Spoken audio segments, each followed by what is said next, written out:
நான் முன்னாடி போனா என் பொண்ணு பின்னாடியே ஃபாலோ பண்ணிட்டு வந்துருவா. மேடம் எப்பயாச்சும் என் கூடவே எழுந்திருப்பாங்க. அந்த டைம்ல என் பின்னாடியே இந்த மாதிரி தான் குட்டி போட்டு பூனை மாதிரி சுத்திட்டு இருப்பாங்க. இப்ப வரைக்குமே நானும் கூட இந்த மாதிரி தான் எங்க அம்மா பின்னாடியே சுத்திட்டு இருப்பேன். அவங்க பாட்டுனா அவங்க வேலையை கரெக்டா செஞ்சுட்டே இருப்பாங்க. ஆனா என் வேலை வந்து வாய் பேசுறது மட்டும்தான், பேசிக்கிட்டே இருப்பாங்க பின்னாடியே போய் போய். அவங்களுக்கே சில டைம் போர் அடிச்சதுன்னா சும்மா தலையை மட்டும் ஆடிட்டு இருப்பாங்க இன்ட்ரெஸ்டே இல்லாம.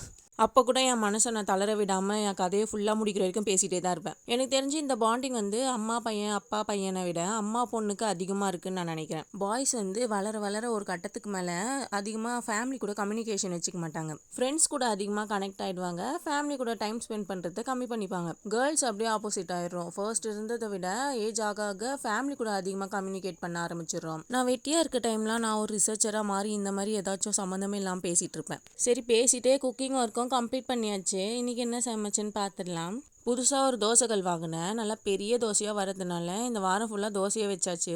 பிரேக்ஃபாஸ்ட்டுக்கு தோசை கூடவே உடச்சி விட்ட முட்டை குழம்பு சாப்பிட கொடுத்துட்டு லஞ்ச் பேக் பண்ண ஸ்டார்ட் பண்ணியாச்சு. ஸோ அதனால் அதை செஞ்சுட்டு வீட்டில் பாவக்காய் இருந்துச்சு, அதை லைட்டாக ரோஸ்ட் பண்ணியாச்சு. இது கூடவே வெயிலுக்கு கொஞ்சம் சில்லுன்னு குடிக்க மோரும் அடிச்சு எல்லாத்தையுமே பேக் பண்ணியாச்சு. இதெல்லாம் தான் இன்னைக்கு ஹஸ்பண்ட் லஞ்ச் பாக்ஸ்க்கு குக் பண்ணி பேக் பண்ண இந்த டிஷ்ஷஸ். இந்த வீடியோ பிடிச்சிருந்தா லைக் பண்ணிடுங்க, சேனலையும் அப்படியே சப்ஸ்கிரைப் பண்ணிடுங்க. வீடியோ ஃபுல்லாக பார்த்து எல்லாருக்கும் ரொம்ப தேங்க்ஸ் அண்ட் பாய்.